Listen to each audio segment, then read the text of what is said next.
Hai. Ini aku sendirian aja nih, nggak apa-apa nih. Oke. Oke, sendirian aja. Kalau gitu, sapa teman-teman di rumah dulu ya. Welcome to CLCC Sunday Live. Selama beberapa menit ke depan, kita akan seperti biasa dengerin khotbah bareng, terus ada praise and worship bareng juga. Ini pasti teman-teman udah tunggu-tunggu kan? Oh, Bill, kok baru datang sih? Ya di mana aja? Kok mukanya kayak bete-bete gitu sih? Kenapa sih? Bete banget gue, numpuk banget seminggu ini. Aduh, apa sih yang bikin bete? Nih, Vel, lo pernah nggak ya ketemu orang ya? Lu udah ngelakuin semua hal yang menurut lu benar nih. Ya. Tapi tetap aja di mata orang itu lu salah. Pasti ada aja sih yang kayak gitu. Orang-orang sulit kan, pasti kan. Kenapa sih orangnya kenapa gitu? Coba cerita dulu. Nih, kan gue udah bikin planning nih. Ya. Video. Terus gue udah bikin syuting juga. Terus udah gue edit juga sampai begadang gue. Tetap aja revisi lagi. Terus minggu kemarin juga nih. Kan gue bikin ayam kremes nih sekarang di rumah kan. Gue bilang si customer-nya bilang ke gue kan pesannya yang dada. Ya udah gue kirimin kan. Terus? Gue kirimin yang dada. Terus dia komplain dong. Ini katanya dada kanan. Dia pengennya dada yang kiri. Oh, lu gak bisa mana gue tahu dadanya yang mana yang kanan yang kiri. Lu gak bisa ngebedain kanan kiri. Kesel ya itu ya, kesel banget ya. Kesel banget gue. Udah deh. Pokoknya tenang dulu, positif dulu, banyak bersyukur, tau nggak? Jangan emosi dulu, udah. Karena di sini akan ada 1 Minute Grateful dari Cileni, nonton ya. Jadi jangan kemana-mana, tetap di CLCC Sunday Live. Hai, saya Leni dari Home Ladies Junior. Awal cerita, saya diajak untuk ikut basar CLCC bulan April oleh Ketua Home. Dengan komitmen persembahan untuk Banda 26. Saya tertarik untuk give something untuk Banda 26.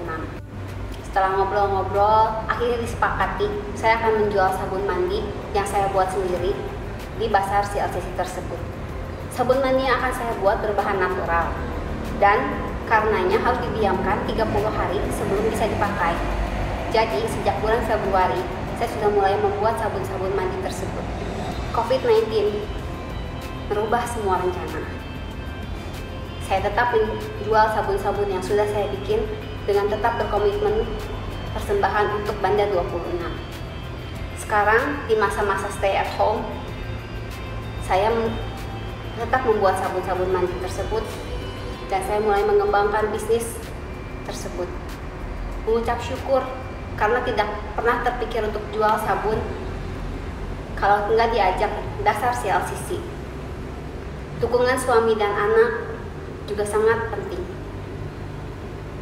Ditambah anak school from home.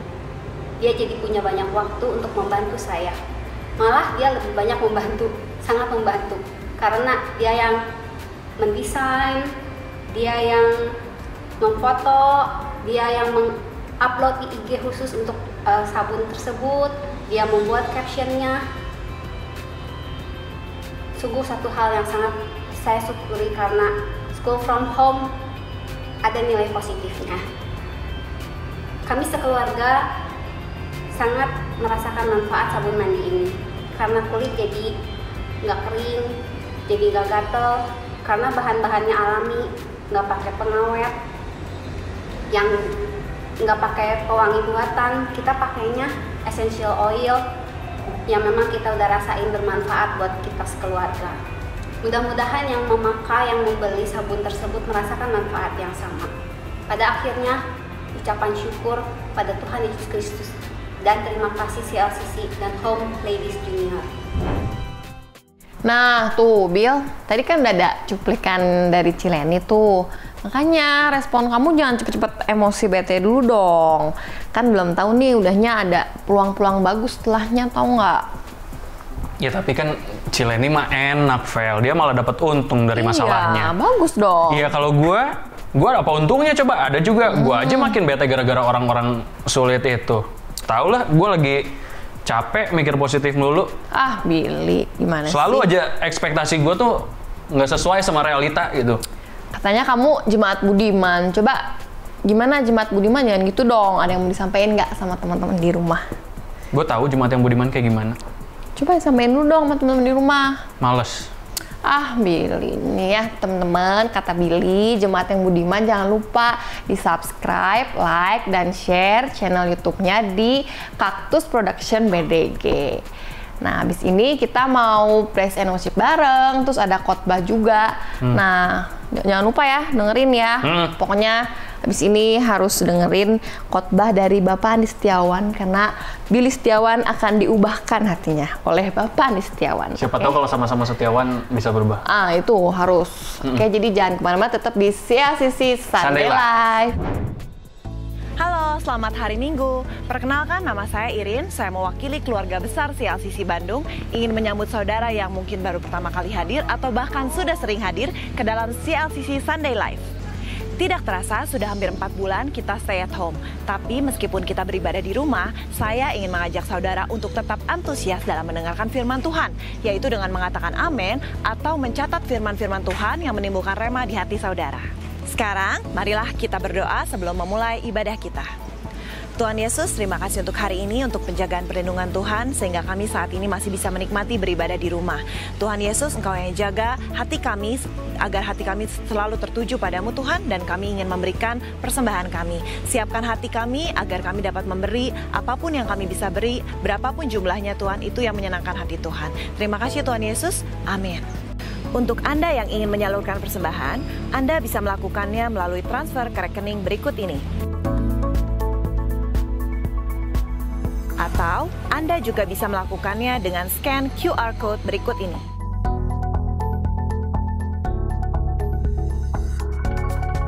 Sekarang kita akan menikmati praise and worship yang luar biasa dari tim CLCC dan akan mendengarkan firman Tuhan yang disampaikan oleh Ko Andi Setiawan. Tuhan Yesus memberkati. Happy Sunday!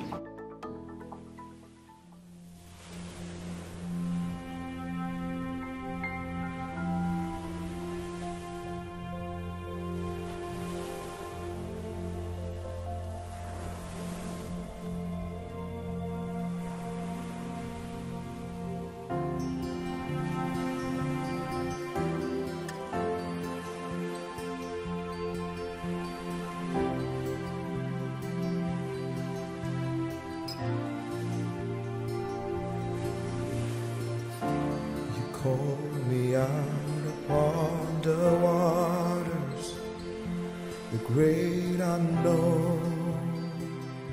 The feet may fail, and there I find you in the mystery, in oceans deep. My faith will stand. I will call upon your name and keep my eyes above the waves. When oceans rise, my soul will rest in your embrace. For I am yours, and you are mine.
I am yours.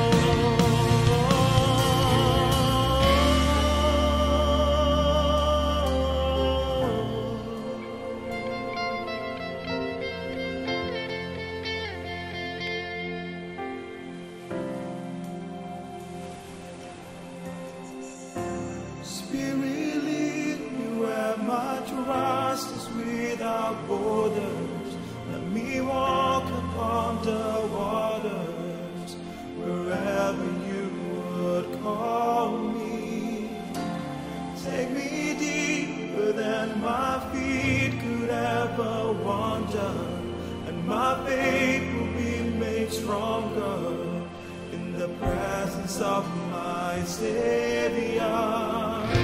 Spirit, lead where my trust is without borders. Let me walk upon the waters wherever you would call me.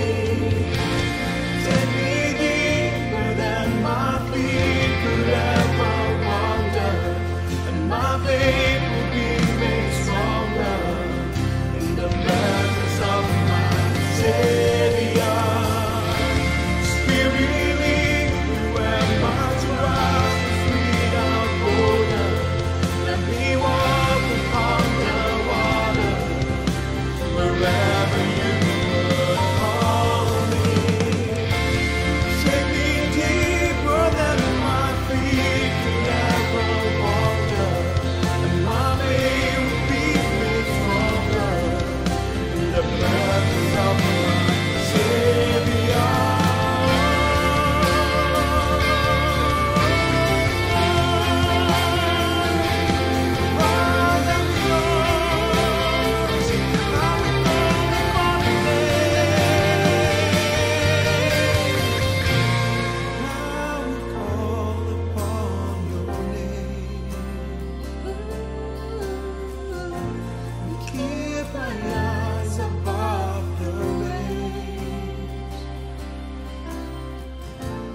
Soul will rest in your embrace, for I am yours, and you are mine.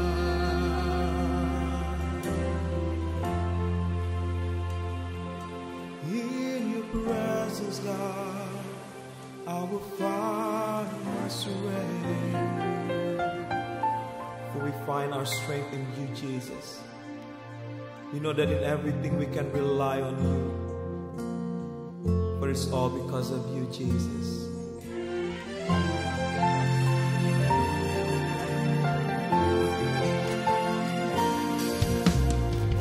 He sees my brokenness and carries me when I am frail and weak.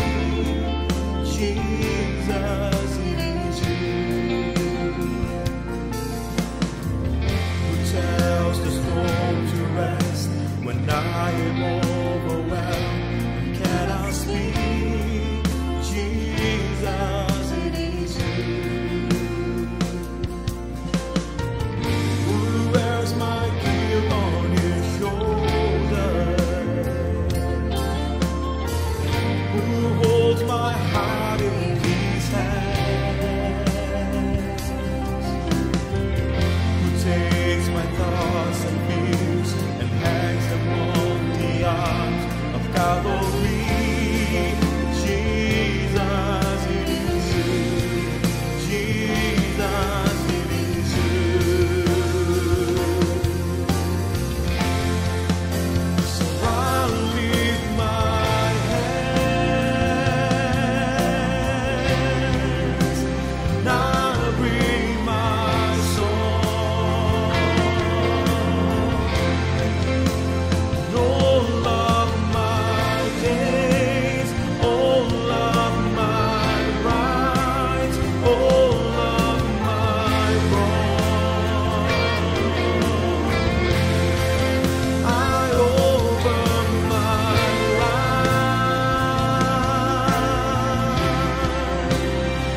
Halo, apa kabar semuanya? Saya percaya dan saya berdoa supaya selama tahun ini dan 6 bulan ini kita semua diberkati tentang healthy heart yang menjadi tema utama kita. Dan saya berdoa supaya kita bukan cuma diberkati, bukan cuma jadi tahu, tapi hati kita mulai mengalami perubahan demi perubahan. Kita bisa mulai mengelola hati kita dengan lebih lagi. Dan kita akan lanjutkan tentang healthy heart ini. Kali ini saya kasih judul gini, It's okay to not be okay. Ya, nah saudara, kalau saudara lihat gambar ini, maka saudara pasti diingatkan presentasi apa yang saya sampaikan di masa-masa yang lalu, bahwa apa yang kita tahu, ini ilmu pengetahuan membuktikan bahwa apa yang kita tahu di pikiran kita, pikiran sadar kita, ternyata cuma menentukan 10% dari kehidupan kita. 10% dari keputusan-keputusan yang kita ambil, 10% dari respon-respon yang keluar dari hidup kita. Tapi 90% ditentukan oleh subconscious mind, pikiran bawah sadar, yang saya percaya gini, itu semua berkumpul di hati kita, terpusat di hati kita. Di situ ada long term memories, ada emotion, ada feelings. Jadi ada perasaan-perasaan kita, ada emosi-emosi kita yang selama ini sudah kita alami dari sejak kecil. Semua itu berkumpul jadi satu. Rasa terluka, rasa bahagia, rasa senang, rasa sedih, rasa malu, takut, trauma, semua itu jadi satu. Dan itu membentuk banyak hal dalam subconscious mind kita, hati kita. Dan itu yang akan menentukan 90% dari keputusan-keputusan hidup kita. Gambar ini akan juga menunjukkan sama saudara bahwa begini, ternyata yang ada di dalam hati kita itu seperti gunung es yang tersembunyi, yang misterius, yang sangat banyak hal yang bahkan seringkali kita pun kaget dengan apa yang ada di dalam hati kita. Karena itulah Amsal 4 ayat 23 dari sejak dulu sudah bilang gini. Kalau ilmu pengetahuan baru tahun 50-an menemukan itu. Amsal sudah bicara ini dari ribuan tahun yang lalu. Jagalah hatimu baik-baik, sebab hatimu menentukan jalan hidupmu. Jadi yang menentukan jalan hidup kita adalah bukan apa yang kita tahu, tapi apa yang ada di hati kita. Itu menentukan jalan hidup kita. Yeremia 17 ayat 9 malah lebih tajam lagi bicara buat kita begini. Hati manusia tidak dapat diduga, paling licik dari segala-galanya, dan terlalu parah penyakitnya. Kalau saudara dan saya mau jujur, kalau kita mau jujur, maka kita pasti mengakui bahwa hati kita ini sering kali licik loh. Ada banyak hal yang tersembunyi, ada banyak hal yang licik sebetulnya. Betul yang firman Tuhan bilang. Nah, sebelum kita lebih lanjut, saya mau ingatkan lagi review. Ada 5 penentu pertumbuhan buat saudara dan saya. Apa itu 5? Pengajaran, komunitas, disiplin pribadi, pelayanan pribadi, dan respon terhadap masalah. Nah, respon terhadap masalah ini yang akan kita bahas hari ini, tentang it's okay not to be okay. Kenapa? Karena respon terhadap masalah itu akan memberikan kita 2 pilihan. Setiap kali kita menghadapi masalah, semakin besar masalah itu, semakin genting persimpangan yang kita hadapi. Maka ada 2 kemungkinan yang terjadi sama kita. Kita hancur, atau itu akan membuat kita menjadi pribadi yang lebih baik. Jadi respon kita terhadap masalah akan membuat kita punya 2 kemungkinan. Kita hancur atau membuat kita menjadi pribadi yang lebih baik. Tapi yang pasti, masalah tidak akan pernah membuat kita tetap sama. Perhatikan baik. Setiap kali kita menghadapi masalah, sebetulnya sesuatu sedang berubah dalam diri kita. Sesuatu sedang berubah di dalam hati kita. Sesuatu sedang berubah dalam pribadi kita. Karena masalah tidak akan pernah membuat kita tetap sama. Sebelum kita lebih lanjut membahas firman Tuhan, saya mau ajak kita semua melakukan heart check up. Mau ya? Kita cek hati kita. Udah 6 bulan nih belajar. Sekarang kita cek.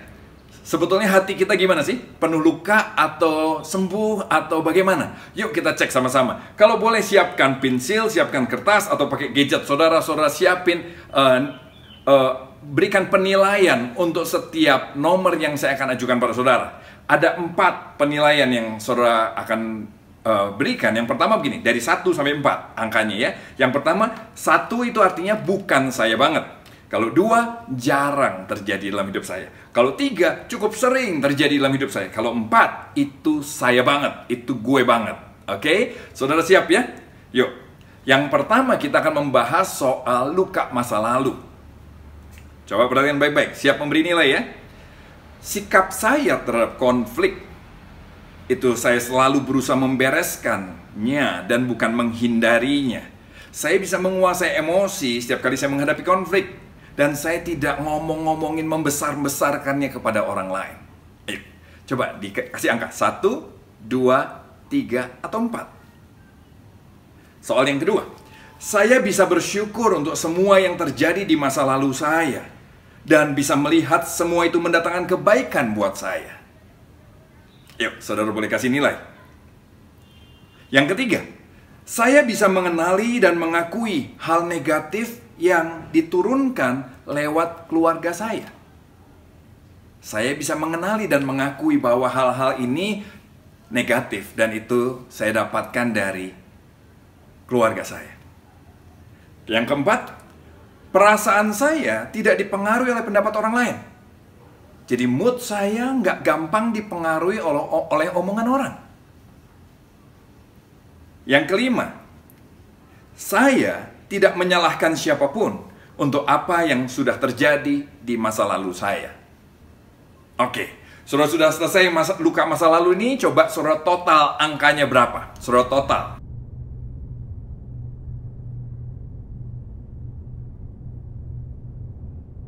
Oke, kalau saudara sudah total, kita lanjut dulu ke bagian berikutnya, yaitu soal kegagalan. Oke, soal kegagalan. Nomor 1, saya mudah mengakui kesalahan saya dan mudah untuk minta maaf. Nomor 2, saya bisa membahas kekurangan saya dengan terbuka kepada orang lain. Yang ketiga, saya tidak mudah tersinggung. Saya orangnya tidak sensi. Nomor 4, saya selalu terbuka untuk menerima masukan dan teguran dari orang lain. Nomor 5, saya jarang sinis terhadap orang lain. Mulut saya nggak nyinyir sama orang lain. 1, 2, 3, atau 4. Nah, kalau sudah total lagi bagian ini. Jadi, tadi udah ada total yang pertama, ini total yang kedua.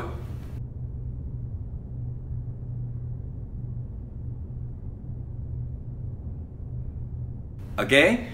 Nah, sekarang bagian yang terakhir, tentang menerima kesedihan dan kesulitan dalam hidup ini. Yang pertama, saya bisa mengakui kekecewaan dan kegagalan saya dengan terbuka.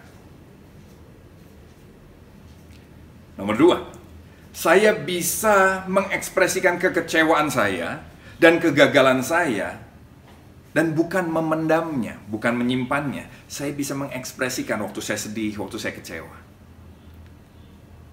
Nomor 3, saya memberi waktu pada diri sendiri untuk bersedih. Saya mau memberi waktu untuk diri sendiri untuk bersedih. Nomor 4, saya bisa menangis. Saya bisa merasakan kesedihan saya. Saya bisa mencari akar masalahnya. Dan saya mengizinkan Tuhan untuk menyempurnakan saya melalui itu semua. Coba saudara beri nilai.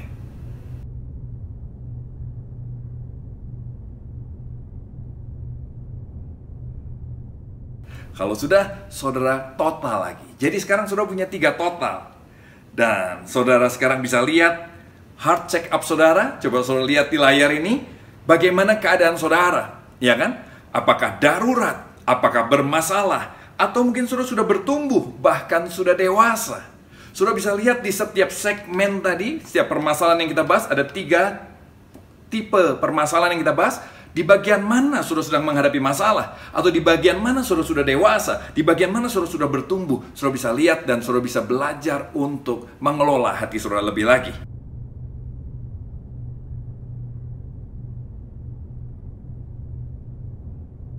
Nah, setelah saudara dan saya melakukan heart check up dan kita tahu hasilnya, kita tahu di mana kita sedang bermasalah, what should we do? Apa yang harus kita kerjakan setelah itu? Yang pertama saudara dan saya harus kerjakan supaya kita bisa mengelola hati kita dengan baik. Yang pertama begini, stop, berhentilah sebentar, dan paying attention. Sudah tahu, Alkitab mengajarkan kita untuk tidak terus berjalan loh. Memaksakan diri. Alkitab mengajarkan kita untuk berhenti dan paying attention dengan kondisi hati kita. Kalau sudah tahu Daud, maka Alkitab sendiri bilang ini, dia adalah orang yang berkenan di hati Tuhan. Dia mengarang kitab Mazmur, tapi setengah lebih dari kitab Mazmur itu isinya mengeluh kepada Tuhan. Jadi Daud tidak selalu bilang, haleluya, praise the Lord, Tuhan maha besar. No, setengah lebih isinya mengeluh kepada Tuhan. Contohnya, Mazmur 42 ayat 3. Siang malam aku menangis, hanya air mata makananku. Sepanjang hari musuhku bertanya, di mana Allahmu? Mazmur 43 ayat 2. Engkaulah Allah pelindungku. Mengapa engkau meninggalkan aku? Mengapa aku harus terus menderita karena ditindas oleh musuh-musuhku? Mazmur 77 ayat 10. Lalu aku berkata, inilah yang menyakiti hatiku. Perhatikan baik, lihat ini. Bahwa yang maha tinggi tidak berkuasa lagi. Wow, sadis ya. Alkitab menulis, mengizinkan, jujur sekali ditulis, Daud meragukan Tuhan. Yang maha tinggi tidak berkuasa lagi. Kenapa ditulis di Alkitab? Karena Tuhan mau mengajarkan kita, hey, semua orang kan mengalami itu. Semua orang kan mengalami masa-masa yang sukar. Dan it's okay not to be okay. Justru berhentilah. Paying attention dengan apa yang sedang kamu alami. Apa yang sedang terjadi dengan diri kita. Sebab hati kita akan memberikan alarm buat kita tentang keadaan kita yang sebetulnya. Apa alarmnya? Misalnya, pasti sudah pernah merasa capek. Bukan capek fisik karena baru olahraga misalnya, bukan. Tapi capek hati. Semangat kita padam. Kita sensi. Kita jadi emosional. Omongan kita, kata-kata kita jadi nyelekit, jadi negatif. Itu adalah bentuk alarm yang diberikan oleh alam bawah sadar kita, pikiran subconscious mind kita, oleh hati kita untuk mengingatkan kita bahwa kita perlu berhenti sebentar dan paying attention. Jangan terus menutupinya, karena justru kita harus memperhatikannya. Sebab tidak ada masalah yang bisa hilang sendiri. Kita pikir dia hilang, no, dia meninggalkan bekas loh. Karena semua masalah pasti membuat kita tidak sama lagi. Dan kadang-kadang waktu dia meninggalkan bekas, itu semua membangun pelan, tapi pasti membangun benteng dalam hati kita. Yang membuat kita tanpa sadar mulai menjauh dari pertemanan, dari komunitas, dari keluarga, bahkan mulai menjauh dan menolak Tuhan. Luka yang tidak diperhatikan, luka yang tidak ditangani dengan baik, dia bisa berkembang tanpa disadari dan bisa mematikan kita. Karena itu yuk ambil waktu untuk menyadari luka kita, mengenali luka kita. Ambil waktu untuk menyadari, mengenali kesedihan yang sedang kita rasakan. Itu juga yang Yesus berikan contoh waktu dia menjadi manusia. Waktu Tuhan jadi manusia, dia mengambil rupa kita. Alkitab bilang dia bisa merasakan kelemahan-kelemahan kita. Coba kita lihat bagaimana dia memberikan teladan buat kita. Markus 14 ayat 32-42. Ini cerita waktu Yesus sebentar lagi mau disalibkan. Lalu sampailah Yesus dan murid-muridnya ke suatu tempat yang bernama Getsemani. Kata Yesus pada murid-muridnya, duduklah di sini ya, sementara aku mau berdoa. Stop sebentar, berhenti sebentar ya, aku mau berdoa. Dan dia membawa Petrus, Yakobus dan Yohanes sertanya. Dia sangat takut dan gentar. Lalu katanya kepada mereka, hatiku sangat sedih, seperti mau mati rasanya. Tuhan yang menjadi sama. Dia bisa merasakan kelemahan-kelemahan kita. Dia bisa merasakan kegentaran, ketakutan, kekecewaan, sakitnya kita sebagai manusia dalam mengalami proses hidup ini. Dan Yesus memberi contoh bagaimana mengatasinya. Dia berhenti sebentar. Yesus memberikan teladan bahwa kita nggak perlu jaim. Kita nggak perlu selalu terlihat kuat. Bahkan murid-muridnya bisa melihat Yesus sangat takut dan gentar. Yesus sendiri pun mengakuinya. Aku sangat sedih, ingin mati rasanya. Sementara kita seringkali diajar untuk selalu terlihat kuat. Kalau ditanya, apa kabar? Luar biasa, itu jawab kita. Wow, keren. Pakai tambahan itu pula lagi. Padahal sebetulnya kita sedang terpuruk dalam sekali. Kita dilatih untuk selalu bilang, I'm fine. Maksudnya baik. Tapi luka yang tidak diperhatikan, luka yang tidak dibereskan, dia bisa menghancurkan kita dari dalam. We need to own the pain before we get healed. Kita perlu menyadari dan mengakui luka yang kita rasakan, yang kita alami sebelum kita bisa disembuhkan. Kalau saudara sudah mulai mengakui, saudara mulai mau jujur, iya saya ada luka, iya saya ada marah, iya saya ada sakit sih hatinya. Peristiwa yang dulu itu sebenarnya melukai hati saya. Waktu kita sudah mau mengakuinya, kita nggak deny lagi. Maka tahap yang kedua yang akan kita alami adalah gini, masa disorientasi. Bahasa sehari-harinya gini, masa-masa kebingungan, masa-masa galau. Kita akan berhadapan dengan rasa marah. Waktu kita nggak deny lagi, waktu kita mau mengakuinya, maka kita mulai sadar, iya saya ada marah sih, saya ada benci, saya ada sakit hati sih. Selama ini ditutupi dengan gini, Tuhan berkati, Tuhan berkati, tapi sebenarnya saya benci, saya marah, saya bingung, depresi, itu semua bisa berkumpul jadi satu. Dan itu natural dialami semua orang. Termasuk Yesus pun waktu dia jadi manusia, dia mengalami itu sebelum nantinya kita akan menemukan jalan keluar dari masalah kita. Di masa-masa bingung dan galau ini kita bisa mempertanyakan Tuhan. Mempertanyakan kasih-Nya. Mempertanyakan rencananya. Kita jadi ragu dengan masa depan. Dan tujuan yang sudah kita tetapkan. Karena kita mengalami goncangan yang besar dalam hidup ini. Di masa-masa ini, rasa terluka, menderita, takut, dan macam-macam yang lain berkumpul jadi satu. Coba lihat apa yang Yesus alami waktu dia mengalami masa-masa kebingungan dan galau ini. Markus 14, tinggallah di sini katanya kepada murid-muridnya, berjaga-jagalah. Dan dia maju sedikit, Tuhan Yesus maju sedikit, merebahkan diri di tanah dan berdoa.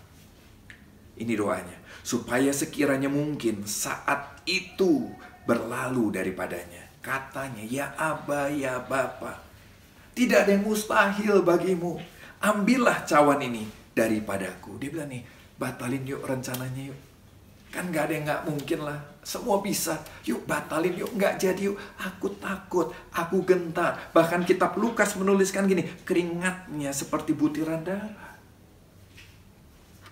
Bahkan di saat-saat ini kita bisa merasa semakin sensi dan merasa gini.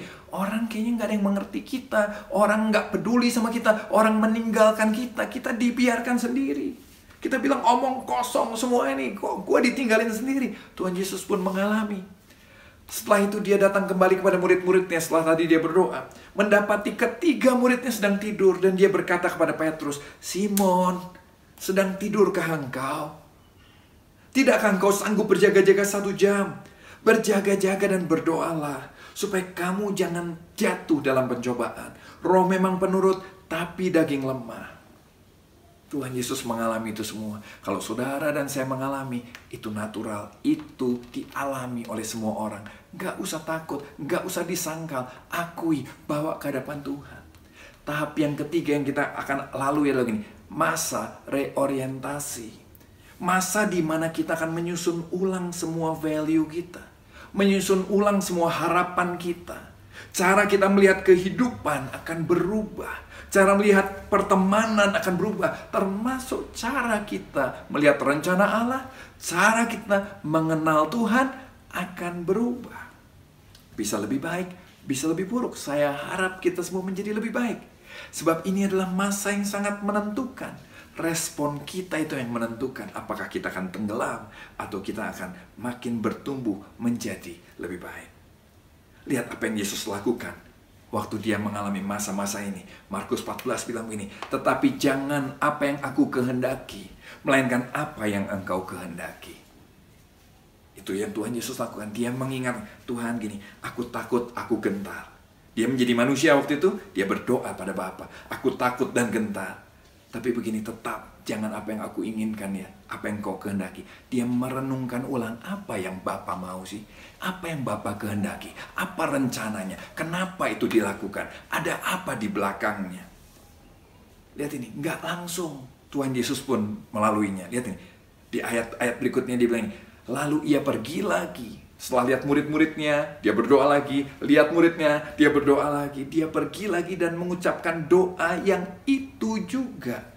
Dia kenapa bingung, saudara? Kadang-kadang kita nggak tahu lagi harus berdoa. Tuhan Yesus pun berdoanya itu lagi. Tapi yang terjadi, Dia sedang mengalami masa reorientasi, menyusun ulang semua yang sedang dialami.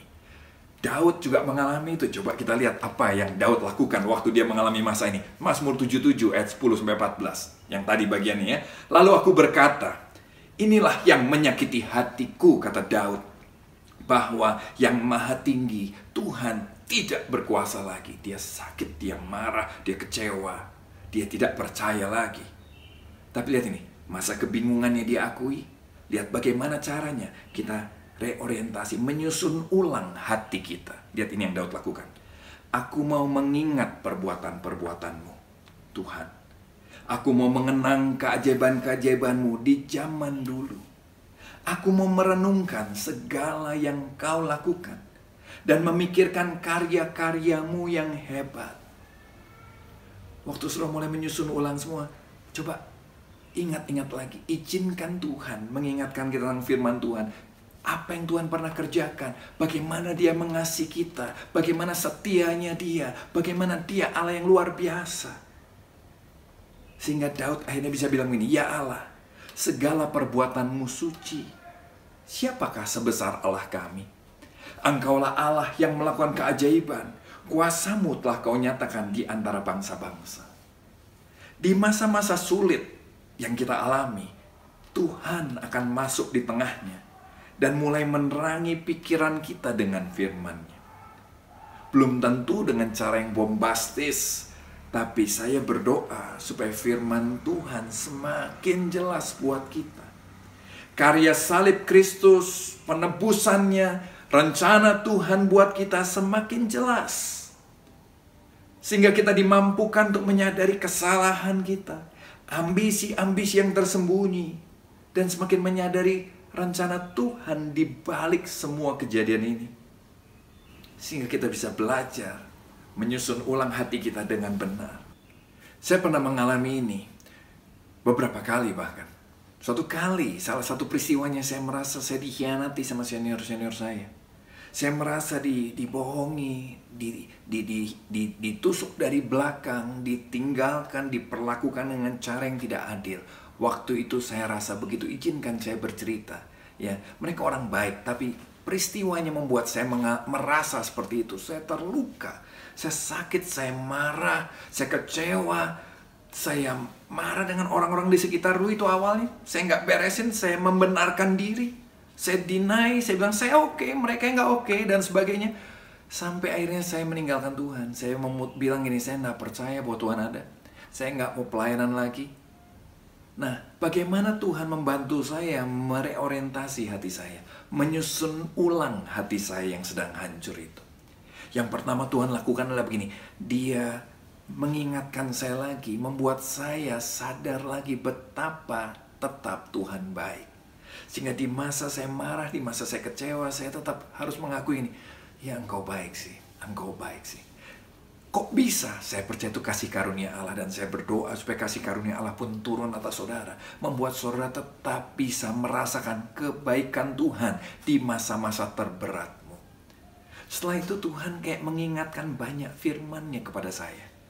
Saya lagi nggak mau baca firman, lagi bete, lagi galau, nggak selera baca Alkitab, terus terang aja. Tapi Tuhan yang mengingatkan lagi semuanya. Sehingga waktu saya diingatkan, saya mulai bergumul dan Tuhan seperti berdiskusi sama saya di hati saya. Tuhan seperti ingatkan saya, kenapa kamu marah? Lalu saya bilang bahwa Tuhan, saya marah karena kan saya pengen gereja berkembang. Kenapa Tuhan nggak bela saya? Kan saya pengen gereja berkembang. Lalu Tuhan taruh di hati saya lagi, kenapa kamu mau gereja berkembang jadi besar? Saya bilang, oh iya dong Tuhan, saya pengen gereja jadi besar supaya gereja bisa jangkau banyak orang di luar sana. Lalu Tuhan bilang begini, sebetulnya untuk jangkau orang di luar sana, aku nggak perlu gereja loh. Aku bahkan bisa lakukannya sendiri.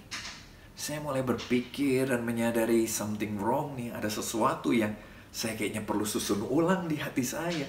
Dan Tuhan mulai ingatkan saya begini. Kamu mau gereja menjadi besar, karena sebetulnya kamu mau ikut besar di dalamnya. Dan tiba-tiba gunung es yang tersembunyi di dalam hati saya yang paling dalam itu kayak dibukakan sebagian keluar. Di situ saya menyadari motivasi tersembunyi yang ada dalam hati saya. Di situ saya menyadari hal-hal yang saya pikir radikal, tapi sebetulnya menyembunyikan banyak ambisi-ambisi pribadi. Dan di situ saya cuma bisa menangis dan mengakui, iya Tuhan. Saya sakit, saya merasa dikhianati karena ambisi saya diambil. Saya merasa dikhianati karena saya sebetulnya kecewa dengan keinginan saya yang tidak tercapai. Dan di situ terus lagi dan lagi, enggak sebentar, saya perlu waktu 1 tahun kira-kira untuk mengalami itu. Tuhan memulihkan saya lagi dan lagi. Sampai akhirnya saya bisa melihat kemuliaan dan kebaikan Tuhan lagi. Saya bisa melihat Allah dengan cara yang berbeda pasti. Dengan cara yang lebih dewasa saya harapkan. Dengan cara yang sudah ambisinya sedikit lebih dimurnikan, walaupun belum semuanya murni. Tapi saya mulai melihat rencana Allah dengan cara yang berbeda. Dan saya mau bilang ini, Tuhan, apapun, jadilah sesuai kehendak-Mu. Saya akan terus melayani Tuhan, apapun yang diperlakukan orang kepada saya. Wow, ada sesuatu yang baru lahir lewat penyusunan ulang di hati kita. Apa yang Yesus alami waktu dia di dunia ini? Markus 14 melanjutkan bilang begini. Maka Yesus kembali untuk ketiga kalinya kepada murid-muridnya dan berkata kepada mereka, tidurlah sekarang dan istirahatlah. Dia sudah jadi tenang. Dia sudah menyusun ulang, dia sudah lihat semuanya dengan kacamata yang berbeda, yang lebih baik dari sebelumnya sebagai manusia. Dan dia memutuskan, aku setuju dengan rencanamu Bapa. Aku mau ikut rencanamu, jadilah sesuai kehendak-Mu. Nggak berapa lama dia bilang, cukup yuk, saatnya sudah tiba. Lihatlah anak manusia diserahkan ke tangan orang-orang berdosa. Bangunlah, marilah kita pergi. Dia yang menyerahkan aku sudah dekat. Hasil dari masa-masa kegalauan tadi, hasil dari masa-masa penyusunan ulang hati kita tadi, hasil dari proses grieving adalah perubahan. Seperti Matius 5 ayat 4 mengatakan begini, berbahagialah orang yang bersedih hati, Allah akan menghibur mereka. Berbahagialah kita kalau kita mengalami proses yang berat, luka, sebab begini loh, Allah bilang dia akan menghibur kita. Dia akan membuat kita tampil sebagai pemenang. Sama seperti dia yang membuat Simon menjadi Petrus. Sama seperti dia yang membuat Saulus jadi Paulus. Thomas menjadi percaya. Simpson menjadi kembali pada Tuhan. Abraham jadi bisa beriman. Yusuf jadi bisa memilih untuk mengampuni saudara-saudaranya. Daniel jadi bisa memilih untuk tidak menyangkal Tuhan. Dan Yesus memilih untuk menyelesaikan karya salibnya untuk menebus dosa saudara dan saya. Supaya kita punya pengharapan di balik semua masalah, semua luka yang kita alami. Kita punya pengharapan yang pasti bahwa janjinya pasti digenapi dalam hidup saudara dan saya. Amin. Saya percaya setiap kita diberkati oleh firman Tuhan dan saya mau ajak kita berdoa sama-sama yuk. Tuhan, terima kasih buat firman-Mu, terima kasih Engkau Allah yang baik. Terima kasih Engkau Allah yang mau mengerti hati kami. Mengerti bahwa dalam proses perjalanan kami ikut Tuhan, dalam proses hidup ini, kami pasti mengalami luka. Kami mengalami sakit, kemarahan, kekecewaan, kehilangan. Dan Tuhan mau kami nggak menutupinya, justru Tuhan mau kami membawanya kepadamu.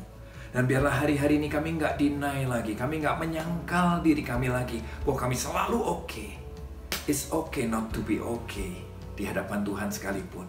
Dan biarlah Engkau yang menyembuhkan kami, Engkau yang memulihkan kami, Engkau yang membawa kami melewati masa-masa sukar kami, dan boleh belajar merespon untuk membuat kami menjadi lebih baik. Tuhan, ajar kami menyembuhkan hati kami. Sembuhkan dengan anugerah-Mu juga hati kami nih Tuhan. Terima kasih untuk firman-Mu. Berkati kami semua. Dan sebentar kami akan masuk dalam perjamuan kudus. Biarlah perjamuan kudus ini juga sekali lagi mengingatkan kami akan karya salib Yesus yang menebus kami, yang menyempurnakan kami, sehingga kami punya pengharapan yang pasti di dalam Engkau. Terima kasih Tuhan, Kau mau siapkan hati kami untuk ambil bagian dalam perjamuan kudus. Amin. Mari sama-sama saudara kita masuk dalam perjamuan kudus. Suruh siapkan hati saudara, siapkan diri saudara, kita masuk sama-sama dalam perjamuan kudus ini. Demikianlah firman Tuhan, sebab apa yang telah kuteruskan kepadamu, telah kuterima dari Tuhan, yaitu bahwa Tuhan Yesus pada malam waktu ia diserahkan mengambil roti. Mari kita angkat roti di tangan kanan kita tinggi-tinggi. Dan sesudah itu ia mengucap syukur atasnya.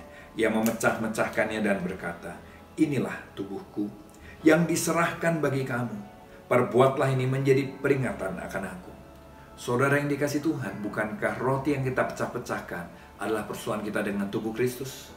Mari kita makan di dalam nama Yesus.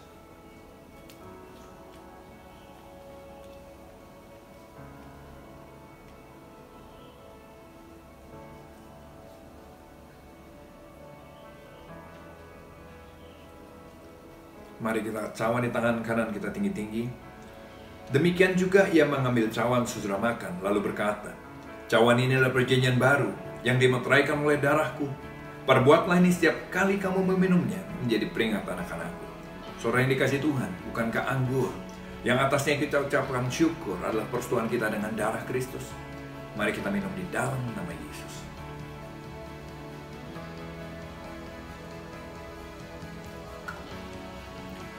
Mari ucapkan syukur sama Tuhan.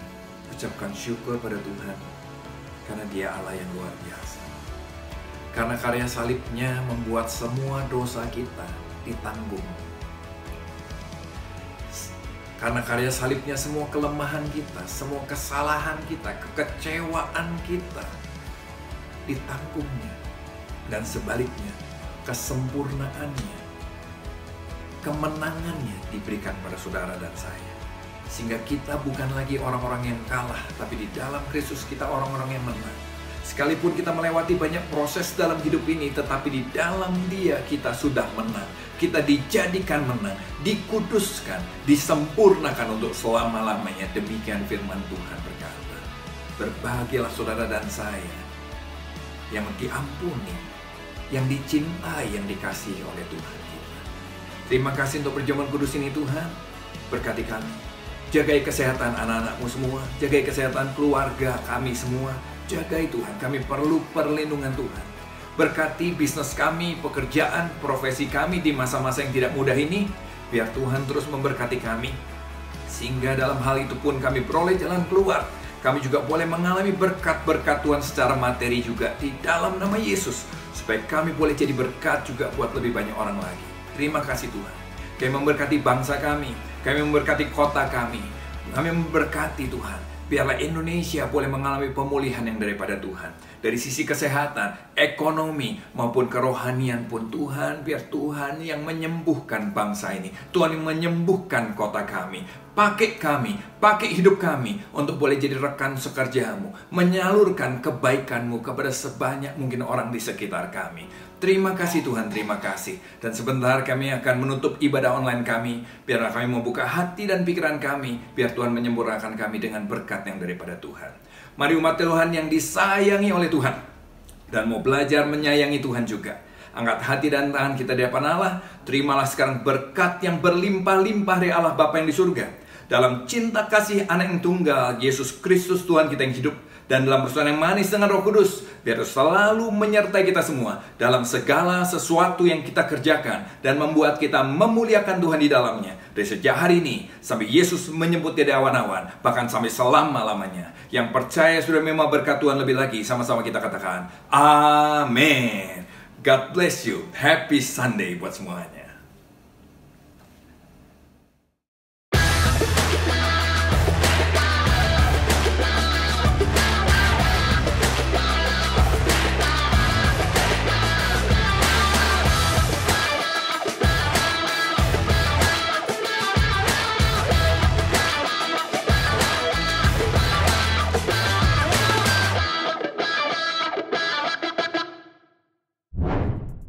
Bill belum ikut home ya? Iya, belum sih gua. Makanya nih, yang belum ikut home model-model Billy kayak gini, harus ikut home, Bill. Udah tau belum cara daftarnya? Tahu sih. Udah Kemarin teman tahu gua ya? ngasih tahu. Coba kasih tahu teman-teman di rumah, cara ikut home tuh gimana? Jadi, buat teman-teman yang mau ikut home, Ya. lagi pandemi ini, bisa ikutin account Instagramnya CLCC Bandung. Udah gitu buka profilnya, udah gitu klik link yang ada di bio-nya, udah gitu pilih bergabung dengan home, Ya. udah gitu isi pendaftarannya, udah gitu submit. jadi deh anggota home. Nah makanya udah daftar ya nanti ya home ya. Iya. Soalnya keren banget tau ikut home tuh kita bakal dikasih pengajaran-pengajaran, dicerahkan. Kadang aku pikir dari home juga aku tahu jadinya bahwa kita tuh kadang juga orang sulit tahu nggak buat orang lain. Iya Makanya juga sih. kamu jangan cepet-cepet menjudgment orang yang nyebelin dikit langsung ih orang sulit, jangan gitu karena belum tentu juga, karena kita juga orang sulit tahu buat orang lain. Iya. Gitu. Benar juga. Ya udah kalau gitu nggak kerasa ya udah 1 jam nih kita nemenin teman-teman di rumah. Terus kita bakal ketemu lagi nih minggu depan, oke? Thank you sekali lagi teman-teman buat udah ngedengerin curhat gue tadi, Ya. bete-betenya gue. Aduh. Thank you juga Feli sudah negur gue. Sama, ini kan kita semua belajar ya. Yes. Oke, kalau gitu sampai jumpa di CLCC Sunday Live minggu depan. See you and God bless.